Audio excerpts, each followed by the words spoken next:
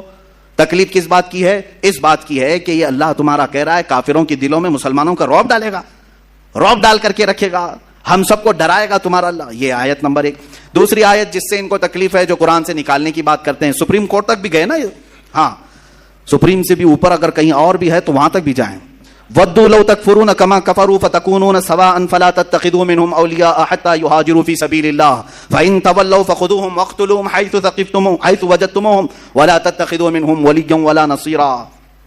وہ تو یہ چاہتے ہیں کہ کہیں تم بھی کافر ہو جاؤ جیسے وہ کافر ہوئے ہیں, تو تم سب ایک سے ہو جاؤ, تو ان میں کسی کو اپنا دوست نہ بناؤ جب تک اللہ کی راہ میں گھر بار نہ چھوڑیں. پھر اگر وہ منہ پھیریں تو انہیں پکڑو اور جہاں پاؤ قتل کرو, اور انہیں کسی کو نہ دوست ٹھہراؤ نہ مددگار. کہتے ہیں دیکھو قرآن کیا سکھا رہا ہے, قرآن کہہ رہا ہے کہ کافروں کو جہاں پکڑو مارو, قتل کرو, اور ان کو دوست نہ بناؤ. یہ تکلیف ان کو دیتی آیت. اس کا پس منظر کیا ہے, بیک گراؤنڈ کیا ہے, اس سے انہیں کچھ لینا دینا نہیں ہے.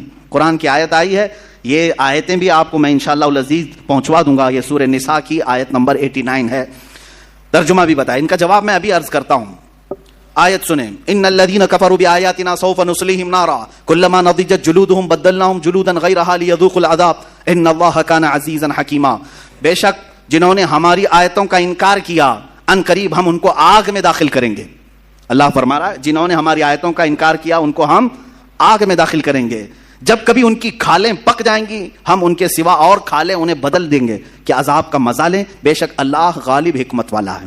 تکلیف تو دے گی, جس میں اللہ نے فرمایا جنہوں نے ہماری آیتوں کا انکار کیا, اللہ فرما رہا ہے ہم انہیں جہنم میں داخل کریں گے اور ان کی کھالوں کو پکائیں گے. جب ان کی کھالیں پک جائیں گی تو ہم دوسری نئی کھالیں ڈالیں گے تاکہ وہ عذاب چکھیں.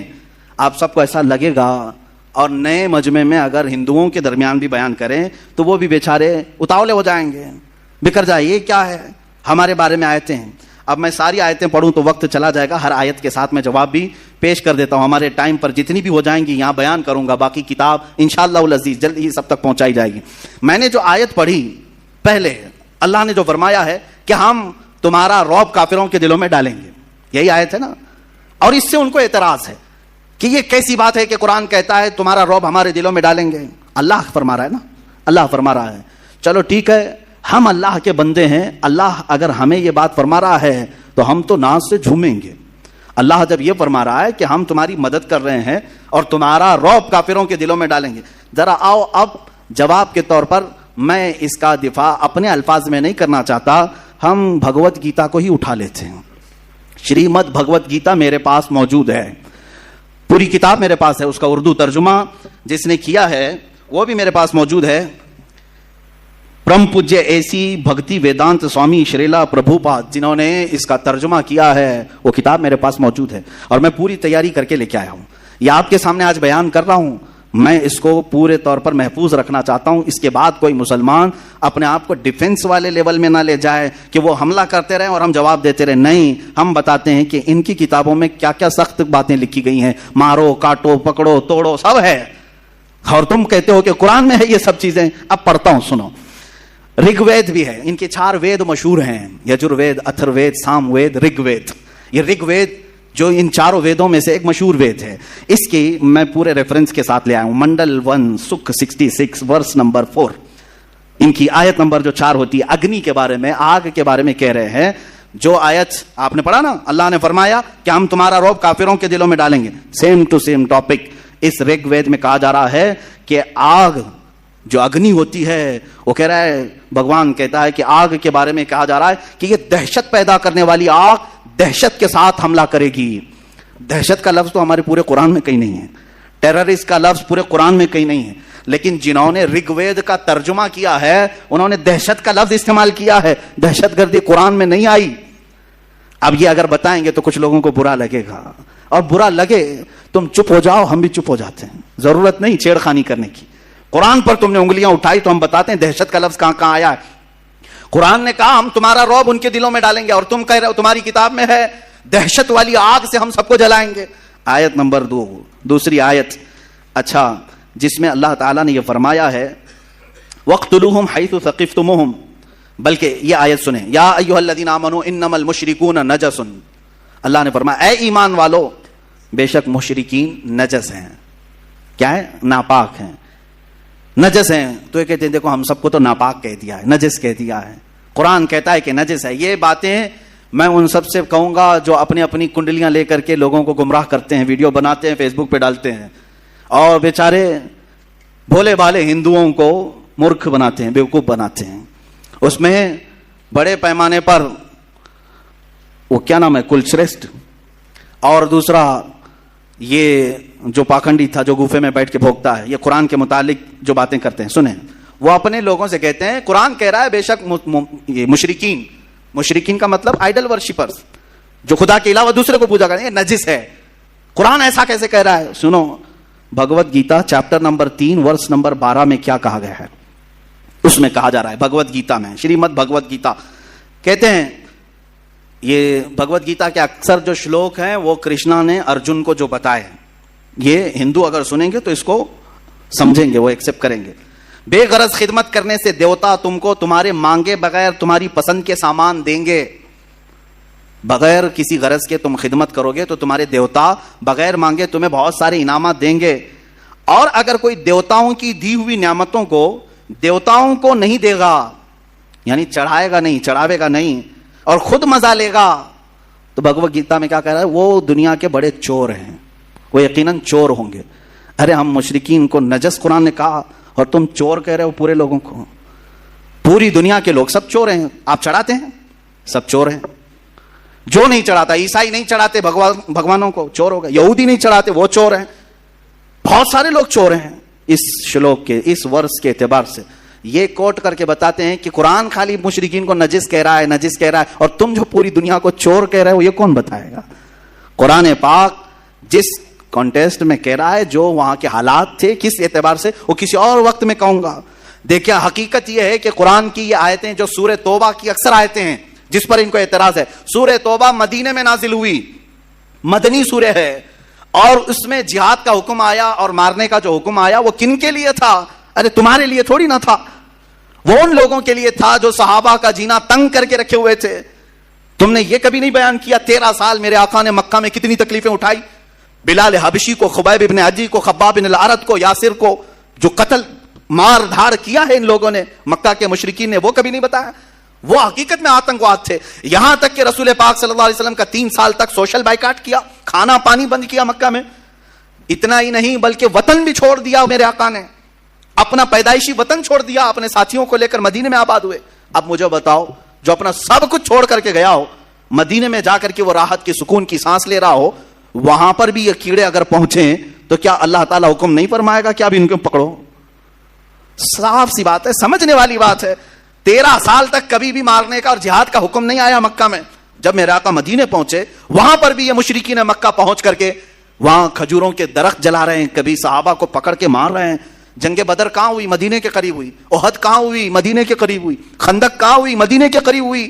پتہ یہ چلا کہ یہ سب لڑنے کے لیے وہاں جاتے تھے, حضور کبھی آئے نہیں تھے. بات سمجھ میں آ رہی ہے؟ سب وہاں اب بیلگام اور ہبلی میں اگر مقابلہ ہوا, ہبلی سے 5 کلومیٹر دور اگر کوئی جنگ ہوئی تو کیا کہیں گے, بیلگام والے آئے تھے کہ ہبلی والے گئے تھے؟ بیلگام والے یہاں تک آئے تھے بھائی, 100 کلومیٹر کا فاصلہ ہے. اسی طرح مکہ کے آس پاس جنگیں ہونا یہ اس بات کی علامت ہے کہ دوسرے آتنکواد دہشت گرد جتنے تھے وہ مدینے پہ حملہ کرنے کی کوشش کرتے, تو میرے آقا صلی اللہ علیہ وسلم پر حکم ہوا کہ اب ان کو چھوڑا نہ جائے, پکڑا جائے. اب آیتیں سنیں, یہ تو میں نے بتا دیا کہ وجہ کیا تھی یہ آیتوں کی, آیتیں کیوں آئی اور کن کو پکڑنے کے لیے آئی تھی, کن مشرکین کو مارنے کے لیے آئی تھی. لیکن انہوں نے اپنے اوپر فٹ کر لیا کہ دیکھو مسلمانوں کے قرآن میں ہے کہ ارے مشرکین کو جہاں پاؤ پکڑو, مارو, قتل کرو, کاٹو. ارے یہی کر رہے ہوتے تو 700 سال میں یہاں صاف ہو چکے ہوتے. نہیں کیا نا, 700 سال تک تھے. یہ آیت کیونکہ ہر حاکم کو بھی معلوم ہے اور ہر عالم کو بھی معلوم ہے کہ یہ آیت مشرکین مکہ کے بارے میں نازل ہوئی تھی. مشرکین مکہ کے بارے میں جنہوں نے بہت ستایا, پریشان کیا, گھر بار لوٹا ہے. ارے یہاں آیتیں دوسری بھی ہیں قرآن میں. اللہ نے یہ فرمایا جو تمہیں گھروں سے نہیں نکالے, جو تمہارے ساتھ دشمنی نہیں کیے, ان کے ساتھ تم اگر دوست بن کر رہتے ہو تو کوئی حرج نہیں ہے, کوئی حرج نہیں ہے. آج ہم یہاں اسی طرح رہ بھی رہے ہیں لیکن کچھ لوگ زبردستی زہر ڈال رہے ہیں یہ بتانے کے لیے کہ دیکھو اب ان کی کتاب میں ہے, ان کے مدرسوں میں یہی پڑھایا جاتا ہے کہ یہ جہاں پاؤ پکڑو, مارو, قتل کرو. اگر مدرسوں میں پڑھنے والے 1 لاکھ سے زیادہ عالم ہیں یہاں ہندوستان میں, کیا یہ ہر جگہ پکڑ کے مار رہے ہیں, قتل کر رہے ہیں لوگوں کو؟ نہیں. الحمدللہ دہشت گرد اور آتنکواد سے ہمیں نفرت ہے. ہم جو لڑیں گے تو وہ سینہ بس سینہ مقابلہ کریں گے انشاءاللہ.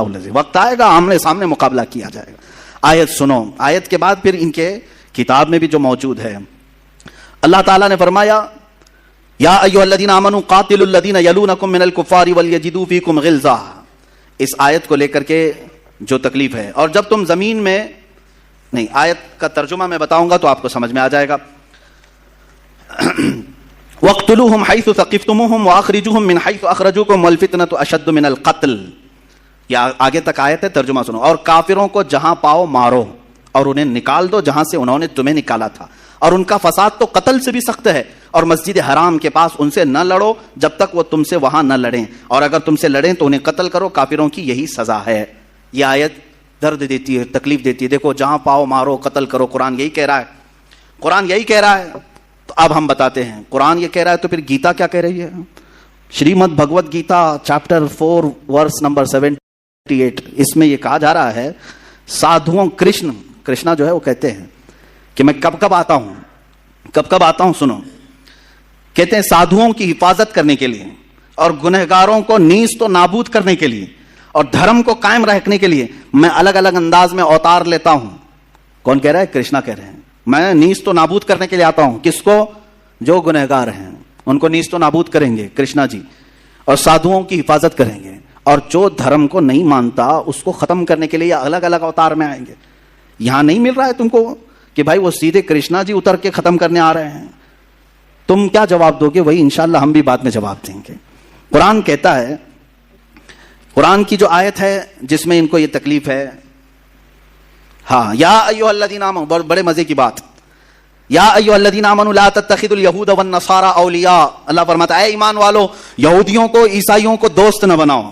یہ دوست کا ترجمہ کرتے ہیں, اولیاء کا مطلب حقیقت میں دیکھا جائے تو صرف دوستی مراد نہیں بلکہ ان کو سارے اختیارات مت دو. یہ اصل مسئلہ ہے, کیونکہ مدینے میں جب صحابہ گئے تھے تو وہاں یہودی بھی تھے, عیسائی بھی تھے, وہ چھپے ہوئے دشمن تھے اور جا کر کے مشرکین اور دشمنوں کی مدد کرتے تھے. تو قرآن میں اللہ نے فرمایا ایمان والو تم بچے رہو ان کے ساتھ, کہ تم جا کر کے ان کو رازیں بتاؤ گے, اپنے سارے مال اسباب کی سب راز بتاؤ گے تو یہ جا کے دشمنوں کو بتائیں گے. اس لیے اللہ نے کیا فرمایا, ان سے دوستی مت رکھو, ان کو پورا اختیار مت دو. لیکن یہ 1400 سال کے بعد آج واویلا مچا رہے ہیں. دیکھو قرآن تو کہہ رہا ہے دوستی مت کرو.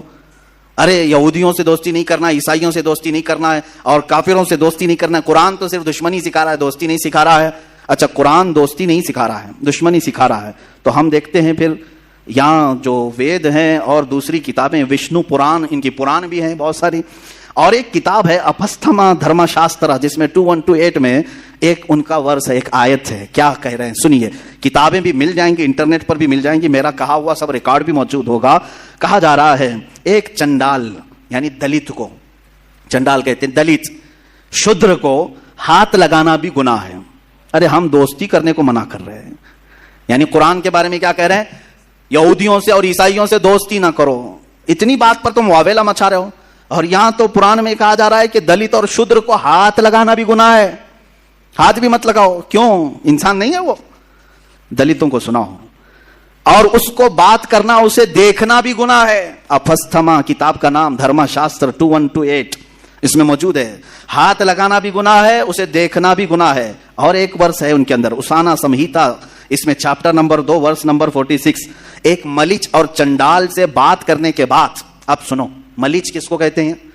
ملیچ یہ دوسرا باہر سے آئے ہوئے آدمی کو ملیچ کہتے ہیں. یعنی ہم مسلمان بھی ملیچ ہو گئے ان کے نزدیک. یہ کہتے ہیں باہر سے آئے ہوئے، تو ہمارے بارے میں بھی یہی بات آئے گی. اب قرآن میں اور بھگوت گیتا میں اور دوسری کتابوں میں کیا کیا سکھایا جا رہا ہے یہ کوئی نہیں بولتا. یہ بھی لے کر کے کبھی سپریم کورٹ جاؤ، یہ بھی لے کر کے جاؤ کہ بھائی یہاں پر بھی تو بہت زیادہ سختی کی بات آئی ہے. چنڈال کو، شودر کو ہاتھ لگانا بھی منع کہا جا رہا ہے. یہ تو بھید بھاؤ ختم کیا جا رہا ہے. کوئی گیا نہیں سپریم کورٹ. اب سننے کے بعد ہو سکتا ہے کوئی چلا جائے. ایک ملیچ اور چنڈال سے بات کرنے کے بعد، یا کسی ایسی عورت سے بات کرنے کے بعد جس کو اس کے شوہر نے چھوڑ دیا، کیا ہے دھرم میں؟ دیکھیں کیا حکم ہے.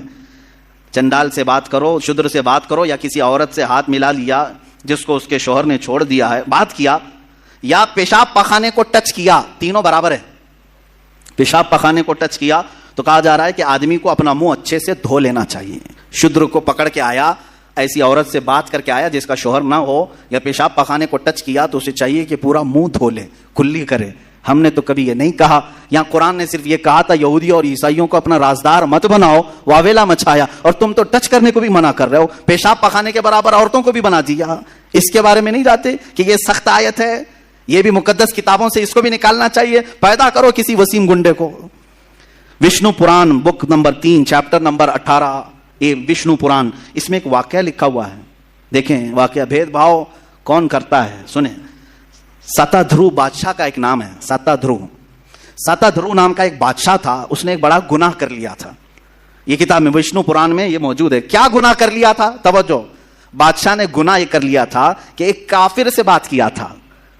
کافر سے بات کر لیا. ان کے نزدیک کون کافر ہے؟ جو ان کے دھرم کو نہیں مانتا. جو دھرم کو نہیں مانتا وہ کافر ہے. انکار کرنے والے کو کافر کہا جاتا ہے. ہمارے یہاں بھی وہی کافر ہے جو اللہ کو نہ مانے. ان کے یہاں بھی کافر، ہم کافر ان کے نزدیک ہے. تو بہرحال ساتا دھرو بادشاہ نے ایک کافر سے بات کیا. اتنا بڑا گناہ کر لیا اس نے. کیا ہوا کتاب میں موجود ہے. حالانکہ وہ روزے سے تھا، وہ اپواس سے تھا. اس وقت اس نے بات کر لیا تو اس کو سزا کیا ملی؟ بادشاہ کو مرا تو دوسرے جنم میں کتا پیدا ہوا. دوسرے جنم میں وہ کتا بن کر کے پیدا ہوا. ارے کافر سے بات کرنے پر کتا بن کے پیدا ہو جاتے ہیں. یہاں تو قرآن نے صرف دوستی کرنے کی بات منع کی ہے. دوستی کرنے سے منع کیا، سپریم کورٹ پہنچ گئے. اور کتا پیدا ہونے کی بات کی تو سیشن کورٹ میں تو جانا چاہیے. ارے کیا کیا بات کر رہے ہو؟ کافر سے بات کرنا منع ہے؟ ہم نے کبھی کہا ہے؟ ہم نے کبھی نہیں کہا. ہماری ہندوؤں سے بھی بات ہے، کرسچن سے بھی بات ہے، یہودیوں سے بھی بات ہے. لیکن جس معنی میں، جس مسئلے میں بات کرنا ہے ہم بات کرتے ہیں. ہم نے یہ نہیں روکا ہے. یہ کتابوں میں وہ سمجھتے ہیں کہ صرف قرآن پہ ہم حملے کرتے جائیں اور ہم کو بولنے والا کوئی نہیں رہے گا. ارے میں تو ایک ادنا خادم ہوں، ابھی اللہ کے شعر موجود ہیں. ایک نہ ایک اٹھے گا اور پھر تمہیں تمہارا آئینہ دکھاتا رہے گا انشاءاللہ العزیز. اب آگے دیکھیں، ایک آیت یہ بھی ہے، قاتل الذین لا یؤمنون باللہ ولا بالیوم الآخر. اللہ تعالیٰ فرماتا ہے قاتل الذین لا یؤمنون باللہ ولا بالیوم الآخر. اے مسلمانوں، ان لوگوں سے لڑو جو اللہ پر ایمان نہیں لاتے ہیں اور آخرت کو نہیں مانتے. تو یہ کہتے ہیں ہم اللہ کو بھی نہیں مانتے اور آخرت کو بھی نہیں مانتے، تو ہم سے لڑنے کی بات تو قرآن کہہ رہا ہے تمہارے درمیان. یہ بھی سورہ توبہ کی آیت ہے اور وہی مکہ کے مشرکین کے متعلق آئی ہے. لیکن یہ ابھی تک اپنے اوپر فٹ کر رہے ہیں، ابھی تک اپنے اوپر گڑ رہے ہیں. خیر اپنے اوپر فٹ کرتے ہو تو ٹھیک ہے، تمہاری مرضی. لیکن اس آیت کے متعلق میں پھر گیتا کو اٹھاتا ہوں. پھر Shrimad Bhagavad Gita chapter number 2 verse number 18، 22 اور 30، 3 اس میں ورس ہیں. یہ ہم نے کافی تک و دو کے بعد سب جمع کر لیا. الحمدللہ ہمارے پاس بھی وہ علماء آج بھی موجود ہیں جو ہر جگہ کے خزانے نکالتے ہیں. سب جگہ نظر رہتی ہے. میں بہت چھوٹا طالب علم ہوں، ہمارے ساتھ علماء کی ایک بڑی جماعت ہے الحمدللہ. گیتا میں کرشنا ارجن سے کہتا ہے، آیت ذہن میں ہے نا، اللہ نے فرمایا ان لوگوں سے لڑو جو اللہ کو نہیں مانتے اور آخرت پر ایمان نہیں رکھتے، ان سے لڑو، جنگ کرو. اب کرشنا ارجن سے کیا کہہ رہے ہیں سنو. کہتا ہے سارے جسم ختم ہونے والے ہیں مگر روح باقی رہنے والی ہے. اس لیے ارجن اس بات کو سمجھ کر جنگ کرو کہ جس طرح انسان پرانے کپڑے اتار کر نئے کپڑے پہن لیتا ہے ویسے ہی روح پرانے جسم کو چھوڑ کر نئے جسم میں آ جاتی ہے. تو اے بھارت کے بیٹے ارجن، جسم میں رہنے والی روح کو ختم نہیں کیا جا سکتا، وہ اگلے جنم میں پھر پیدا ہو جائے گی. یعنی اگر تم کسی جسم کو مارتے ہو، کاٹتے ہو تو خوف کرنے کی ضرورت نہیں. اور ایک دوسری اس میں یہ کہا گیا ہے کہ تم اس بات کا خوف نہیں کرنا، اس لیے کہ جس جاندار کو تم مار رہے ہو اس کے بارے میں تو لکھا گیا ہے پہلے سے ہی مرنے والا تھا. خالی تم جسم کو مار رہے ہو، روح تو رہتی ہے. ان کے یہاں 7 جنم کا جو مسئلہ ہے تو کاٹو جتنوں کو چاہے، مارتے رہو. ارے یہاں مارا، ابھی یہ دوسری جگہ آ جائے گی پورن جنم لے کر کے، دوسرے میں پیدا ہو جائے گی. تو کرشنا ارجن سے کہہ رہے ہیں مارو ان کو، کوئی مسئلہ نہیں ہے.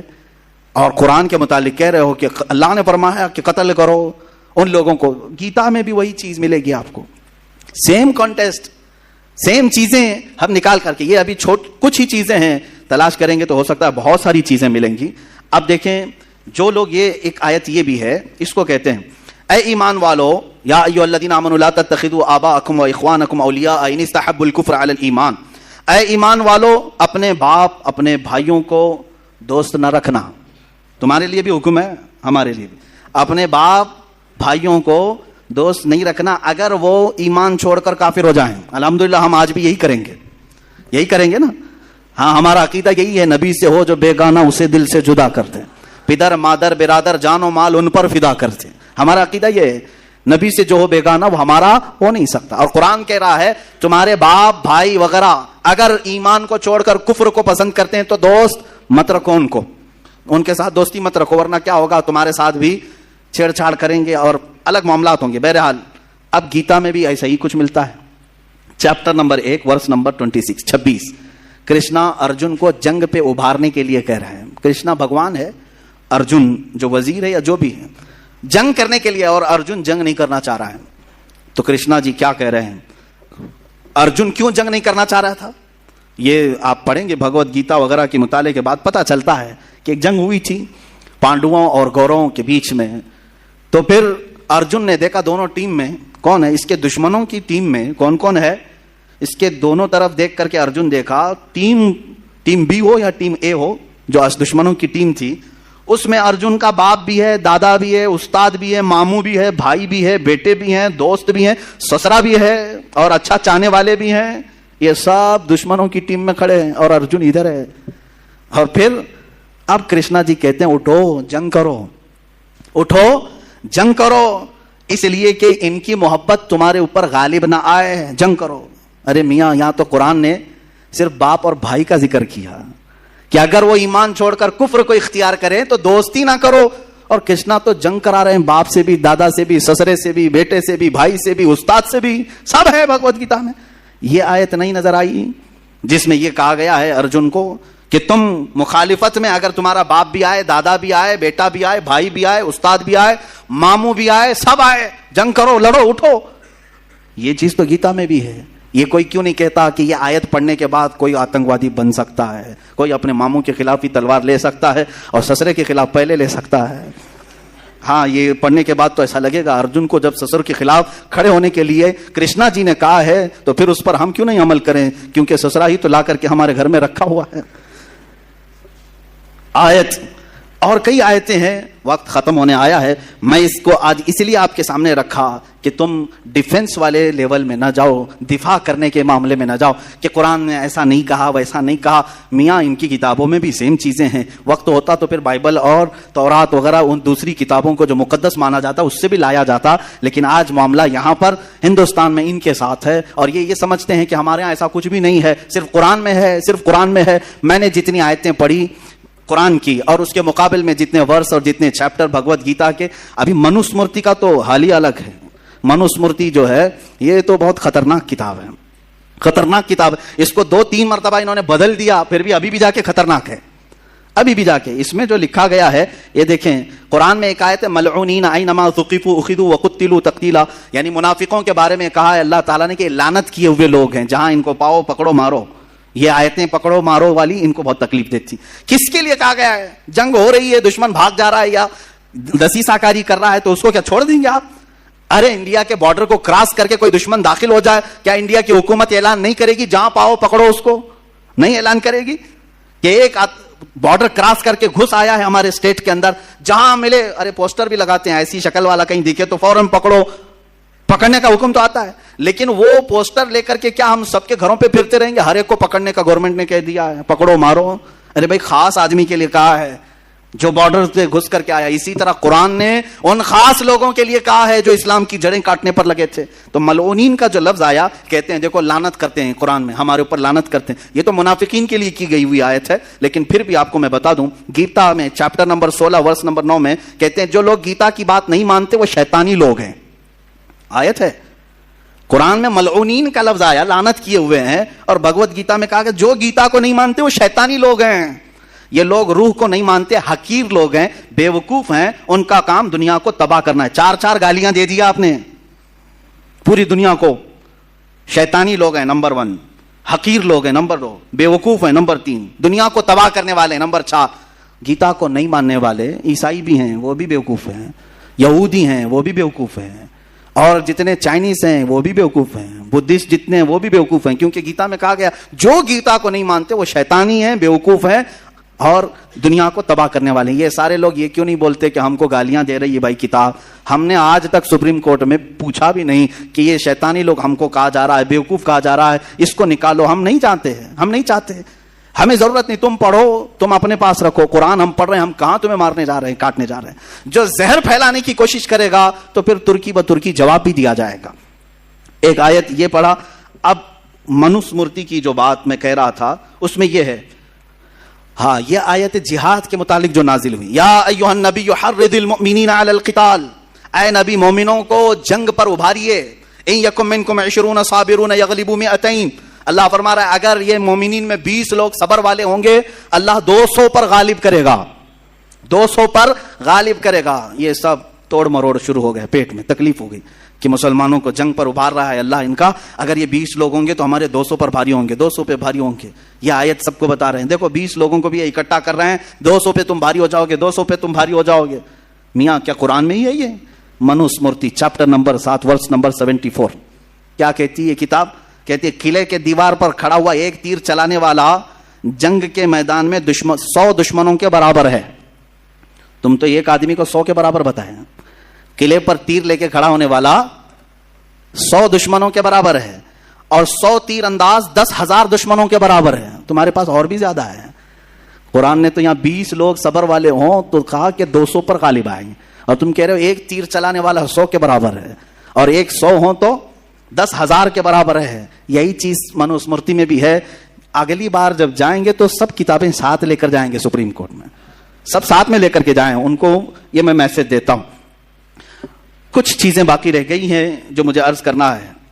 قاتلوہم یعذبہم اللہ بایدیکم وینصرکم. اللہ فرماتا ہے تم ان سے لڑو, اللہ ان کو عذاب دے گا, اللہ انہیں عذاب دے گا کافروں کو اپنے ہاتھ اپنے دستے قدرت سے, اور تمہاری مدد کرے گا اللہ. تو جب یہ بات اللہ تعالیٰ نے فرمایا کہ اللہ تمہاری مدد کرے گا, ان سے لڑو, تو اب تکلیف ہو گئی. تو اب میں کہتا ہوں اتھر وید ورس نمبر 65-71 اس میں دعا مانگی جا رہی ہے بھگوان سے. کیا کہہ کر کے؟ جو برہمن کے خلاف ہیں, جو برہمنوں کے دشمن ہیں, جو بخیل ہیں, اور خاص کر جو ہندوؤں کے خداؤں کی توہین کرتے ہیں, اے بھگوان تو 100 گرہوں والی بجلی کی کڑک جس کے کنارے چاقو جیسے تیز ہوں, ان سے ان سب کے سر کے بال تو کاٹ دے, اور مونڈے سے مونڈے کو الگ کر دے, ان سے تو حملہ کر, ان کے گوشت کو, ان کے چمڑیوں کو گوشت سے الگ کر, ان کو ٹکڑے ٹکڑے کر, ان کی ہڈیوں سے گودا بھی نکال دے. اتنا سب کہہ دیا. اللہ نے فرمایا اللہ صرف عذاب دے گا, اور تم تو پورا پورا پارٹ پارٹ کو عذاب دینے کی بات کر رہے ہو, ہر پارٹ کو. اتھروید میں موجود ہے. کیا کیا میں نے پڑھا, آپ تو سن رہے ہوں گے. کہہ رہے ہیں چاقو جیسی تیز بجلی سے تو حملہ کر, جو بھی ہمارے بھگوانوں کو نہیں مانتا, سب نہیں مانتے, سب کے لیے بد دعا ہو رہی ہے. ہاں ان کو حملہ کرے بھگوان, ان کے مونڈے سر کاٹ دے, ان سے سر کے بال کھینچ دے, گوشت سے چمڑی کو نکال دے, ان کو ٹکڑے ٹکڑے کر, اور ان کی ہڈیوں سے گودا بھی نکال دے. میرے عزیز ہو, نلی میں سے گودا نکالنے تک کی دعا ہو گئی, اب بچا کیا, بچا کیا؟ اور قرآن کے اوپر یہ اعتراض ہے, قرآن کے اوپر اعتراض ہے. قرآن کہہ رہا ہے کہ کافروں کو اللہ عذاب دے گا, تم کیا کیا عذاب دینے کی بات کر رہے ہو؟ یہ اتنا ہی نہیں ہے, اور بہت کچھ ہے. اور اللہ تبارک و تعالیٰ نے قرآن پاک کو ایسا رکھا ہے کہ اس کی آیتیں آج تک امن کو پھیلا رہی ہیں, امن کو پھیلا رہی ہیں. اور اس کے علاوہ جو ان کی ایک آیت یہ بھی ہے کہ جو جنگ میں جائیں گے ان کے متعلق یہ کہتے ہیں، Manusmriti chapter number 4 verse number 81، اس میں کہا جا رہا ہے جو مقدس قانون، ہاں یہ بھی سنیں، ہمارے ہاں یہ بھید بھاؤ نہیں ہے، قرآن تم پڑھ سکتے ہو کہ نہیں، امام بھی پڑھ سکتا ہے، مقتدی بھی پڑھ سکتا ہے، غریب بھی پڑھ سکتا ہے، امیر بھی پڑھ سکتا ہے، لیکن وہاں ایسا نہیں ہے۔ منوسمرتی کا قانون تو سنو، قرآن نے صرف اتنا کہا فَلَنُذِيقَنَّ الَّذِينَ كَفَرُوا عَذَابًا شَدِيدًا، جنہوں نے ہمارا انکار کیا ہم انہیں سخت عذاب چکھائیں گے، سخت عذاب چکھائیں گے۔ تو یہ کہتے ہیں کافروں کو جو خدا کو نہیں مانتا، یہ بار بار عذاب چکھانے کی بات کر رہے ہیں، اور تم کیا چکھا رہے ہو؟ سنو، منوسمرتی میں جو مقدس قانون کسی شودرا کو سمجھا دے گا، دلت آدمی کو کوئی مقدس کتاب پڑھا دیا اور یا اس کو کوئی قانون بتلا دیا تو خود بھی نرک میں جائے گا، وہ شودرا بھی نرک میں جائے گا، خود بھی نرک میں جائے گا، وہ شودرا بھی نرک میں جائے گا، کوئی ہاتھ نہیں لگائے گا بھگوت گیتا کو۔ اگر آپ کسی وید پڑھنے والے سے اس کی اجازت کے بغیر وید لے لیں تو اس کا جرم ایسا ہی ہے جیسا کہ آپ نے اس سے وید چرا لیا ہے۔ لہٰذا جو وید دلت کسی پنڈت سے لے لے گا کہہ رہے ہیں وہ نرک میں جائے گا، نرک میں جائے گا۔ یہ دلت سماج والوں کے متعلق ہے۔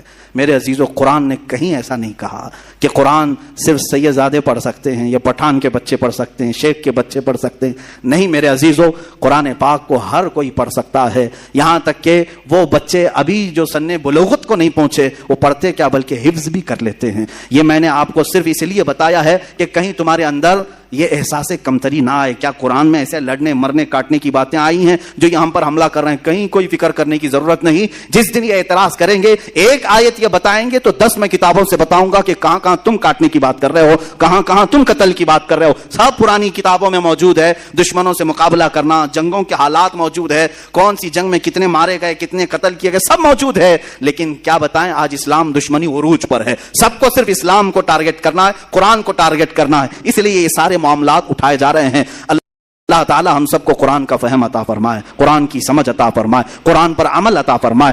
مولا قرآن کے مخالفین کو نیست و نابود فرمائے، جو اللہ اور اس کے رسول صلی اللہ تعالی علیہ وسلم کی گستاخیاں کر رہے ہیں مولا تو انہیں عذاب شدید کا گرفتار بنا دے۔ اے رب ذوالجلال، جتنے حاضرین ہیں بشمول من، مولا ہم سب کو جو غلطیاں کوتاہیاں ہوئی ہوں اپنے فضل و کرم سے معاف فرما دے۔ وصلی اللہ تعالی علی خیر خلق محمد وآلہ واصحابہ اجمعین، وآخر دعوانا الحمد للہ رب العالمین۔